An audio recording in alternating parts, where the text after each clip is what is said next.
Bonjour, je m'appelle Carl Sans Façon. Aujourd'hui, j'aimerais ça vous montrer comment fonctionne le logiciel Metashape de Agisoft. Donc, j'ai étudié plusieurs logiciels de photogrammétrie, puis c'est sur celui-là que je me suis arrêté. Donc, ça, c'est un des scans que j'ai fait, puis je vais vous montrer un peu c'est quoi la démarche pendant cette série de tutoriels-là pour scanner un objet comme ça en 3D. Puis après ça, je vais vous montrer aussi comment l'imprimer. Donc, comment le transformer dans un modèle qui va être compatible avec une imprimante 3D pour pouvoir l'imprimer. Euh, dans le fond, le processus, il comprend plusieurs étapes. Le but du vidéo d'aujourd'hui, ça va être de vous expliquer c'est quoi ces étapes-là. Après ça, je vais aller avec vous dans chacune de ces étapes-là. Puis, je vais vous montrer chacune des étapes en détail avec un projet que je vais vous expliquer. Euh, pour aujourd'hui, pour commencer, pourquoi je choisis Metashape? La raison est bonne, c'est que j'ai essayé plusieurs logiciels. La plupart de ces logiciels-là sont open source. Euh, de ces logiciels-là, il y en a qui fonctionnent quand même bien. Euh, mais il n'y en a aucun qui a la facilité d'utilisation, la stabilité de Metashape. Euh, Metashape fonctionne très bien avec un nombre quand même limité de photos. Si j'avais à aller à des constructions qui dépassent les 1500 photos, le logiciel que j'ai utilisé qui fonctionnait le mieux, c'était, euh, excusez-moi, j'ai un blanc, euh, Colmap. Colmap fonctionne quand même assez bien pour des grandes quantités de photos. Aussi, ce que j'ai apprécié de Colmap, c'est son système d'alignement de photos. Donc, vous voyez ici les carrés bleus, là, quand je me promène, ça, c'est les photos qui sont alignées. Donc, je vais en parler tantôt, l'alignement des photos, c'est vraiment, vraiment important pour que vous puissiez l'utiliser le plus grand nombre de photos quand vous faites une reconstruction. Donc, Colmap faisait beaucoup le travail pour ça, mieux que Metashape. Mais dans tous les autres domaines, Colmap, il est inférieur selon moi à Metashape. Pour faire rouler de la photogrammétrie, évidemment, ça vous prend une bonne machine. Moi, j'ai commencé avec une moins bonne machine que j'ai actuellement. Donc, je pense que j'avais un 4K qui roulait à 3.5. J'avais une carte vidéo, ça devait être une GTX 1000 dans ces alentours-là. Puis j'ai eu beaucoup de problèmes au début. Moi, je vous recommande plus une bonne carte vidéo, puis quand même un bon processeur avec beaucoup de mémoire vive. 32 GB de mémoire vive, c'est pas trop. Moi, je vous invite à aller voir le site de Metashape si c'est ce logiciel-là que vous décidez de prendre. Ou vous pouvez toujours vous essayer sur d'autres logiciels là, qui sont gratuits. Euh, donc, je vais commencer avec les différentes étapes de la reconstruction. Les étapes de reconstruction fonctionnent sensiblement de la même façon d'un système à l'autre. Euh, Moi, je vais me concentrer en particulier sur la reconstruction d'un objet. Donc, ça ne veut pas dire que le tutoriel n'est pas bon si vous décidez de faire des reconstructions à l'extérieur d'objets réels. Mais moi, je vais me concentrer sur des objets. Euh, donc, euh, il y a plusieurs façons de procéder à une reconstruction. La façon évidente, ça serait de faire le tour de l'objet avec votre appareil photo. Puis de le prendre sous différents angles et ensuite obtenir une reconstruction. Moi, c'est pas la méthode que j'utilise. Il y a deux raisons en particulier pourquoi j'ai pas utilisé cette méthode-là. La première, c'est que pour avoir des images de qualité, c'est nécessaire d'avoir un trépied. Donc, ça devient peu pratique de se promener autour de l'objet avec un trépied.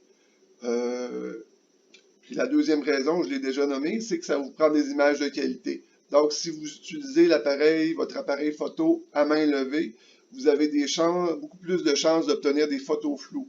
Or, la photogrammétrie n'aime pas du tout les photos floues. Euh, Plus tard dans la série vidéo, je vais revenir sur comment choisir vos photos, de quelle façon les prendre, c'est quoi les erreurs à éviter. Mais là, je vais passer vite là-dessus. Donc, moi, la méthode que j'ai utilisée, c'est de prendre un objet, puis de le mettre sur un fond blanc, un fond avec 100 critères distinctifs. Donc, puis de tourner l'objet en prenant des photos à partir d'un appareil photo qui est situé sur un trépied. Moi, personnellement, j'ai utilisé mon cellulaire qui était sur un trépied, avec une caméra quand même avec une bonne définition. Pour moi, c'est ça qui a fonctionné le mieux. J'ai essayé avec d'autres appareils photo. L'important, c'est toujours être capable de conserver le focus à la même place, au même endroit, parce que si votre focus change au cours des photos, vous allez avoir des problèmes. Donc, moi, avec mon téléphone, il le faisait tout seul, donc ça a très bien été comme ça. Peut-être qu'avec vous, ça va être différent, mais moi, c'est de cette façon-là que ça a bien fonctionné. Donc, je vais tout de suite vous montrer les différentes étapes. Donc, la première étape, ça a été d'importer mes photos. Donc, voici mes photos. Je vais vous grossir ça. Ça, c'est les photos que j'ai importées. Puis moi, je les ai classifiées par... ça va pas bien mon affaire. Je les ai classifiées par tour. Donc, je les ai séparées dans ce modèle-là. Vous n'êtes pas nécessairement obligé de le faire. De les séparer par tour. Je vais vous expliquer c'est quoi. Donc, les points que vous voyez là, ça, ils appellent ça les tie points. Donc, ça, ces points-là, ça vous indique quel point de référence le système utilise pour aligner vos photos. Donc, vous voyez toujours sur l'image, les points sont au même endroit, ou presque, parce qu'il s'en trouve des nouveaux. Quand il y en a besoin, il va aller trouver d'autres tie points. Donc là, j'ai mis un chunk, j'ai mis un deuxième chunk ici. Les chunks, dans le fond, ça sépare vos photos en différentes instances. Ça, je vais en revenir plus tard. Moi, je les ai séparées toutes par chunk. Vous n'êtes pas nécessairement obligé de faire ça, mais plus tard, je vais vous expliquer pourquoi moi je l'ai fait. Donc, ça, c'est un autre tour que j'ai fait. Remarquez, tantôt, j'ai nommé un fond non distinctif. Regardez en arrière, c'est blanc. J'ai remarqué que ça fonctionne toujours mieux quand l'appareil photo n'est pas capable de faire focus en arrière. Ça l'empêche le système d'aller chercher des points qui, normalement, ne sont pas supposés être utilisés dans la reconstruction. Donc, ici, j'ai un troisième chunk. Ça, c'est les photos de mon chunk. J'ai remarqué que la première photo que j'ai prise, il n'y a rien en arrière, il y a juste le fond.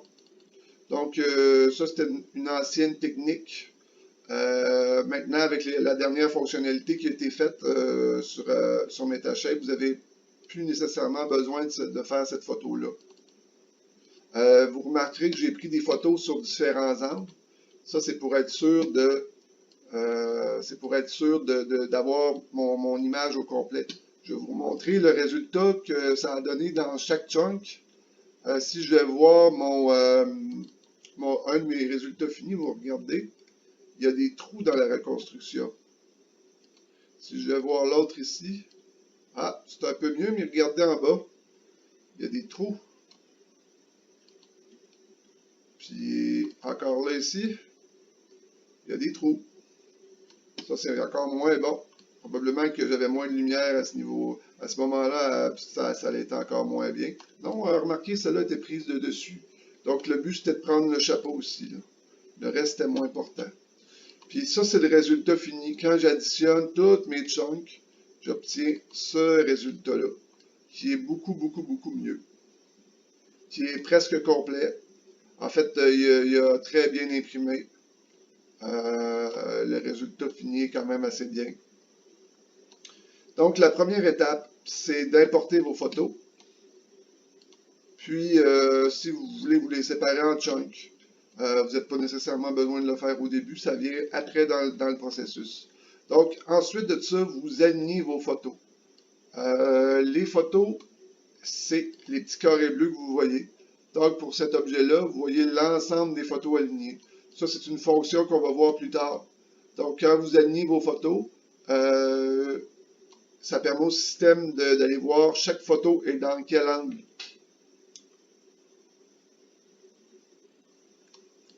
après ça, le système, lui, par déduction, il est capable de voir les points qui appartiennent à chaque photo, donc qui sont communes à chaque photo. Puis à partir de ça, ils sont capables d'associer une coordonnée tridimensionnelle à l'objet, donc un point.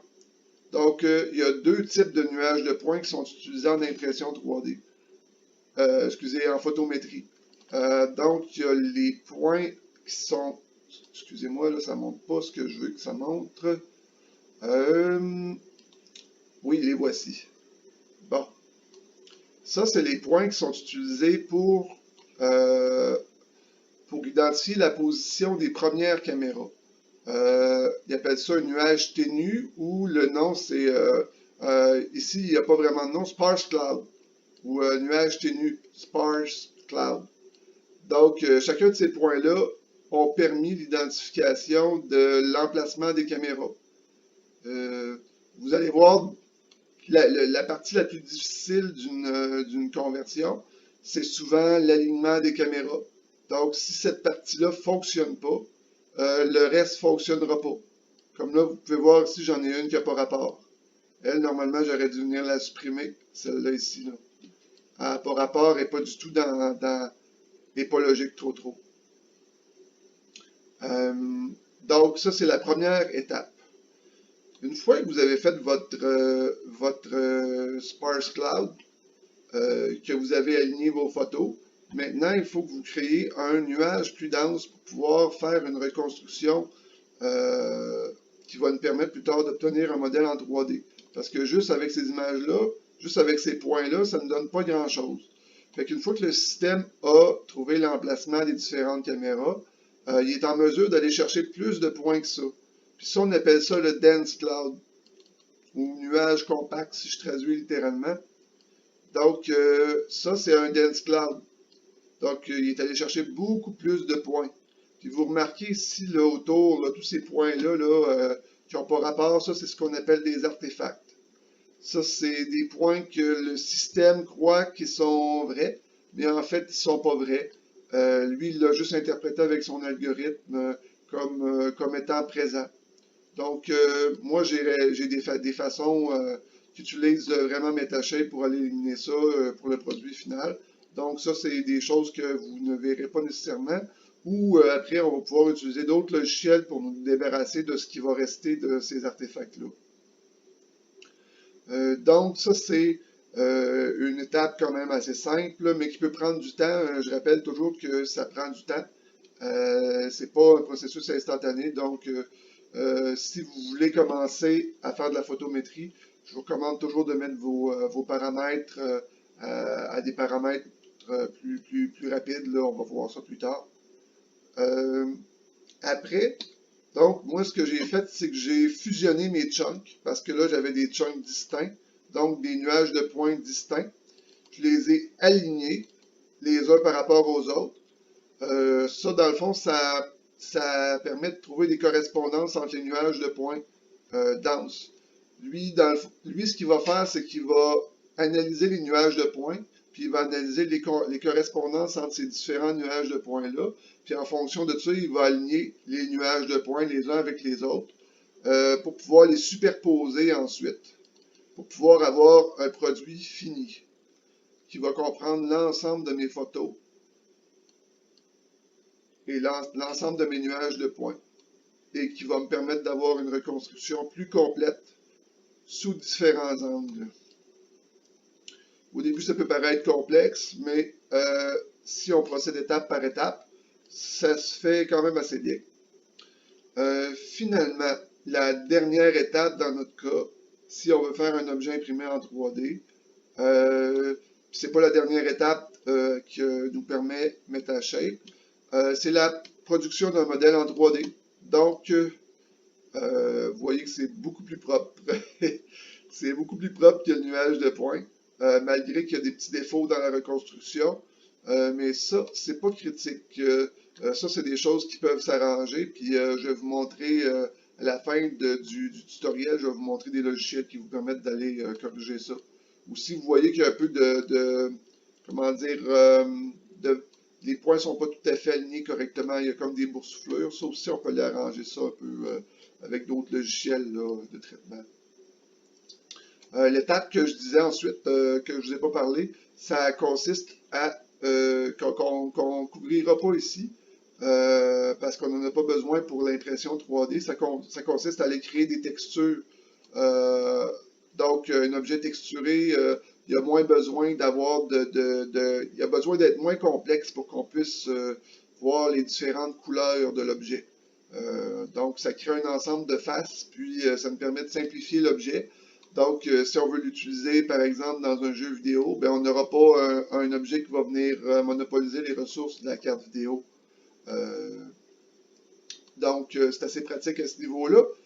Mais pour nous, ça ne nous servira pas. Donc, étant donné que l'objet, nous autres, qu'on va sortir du système, c'est un STL.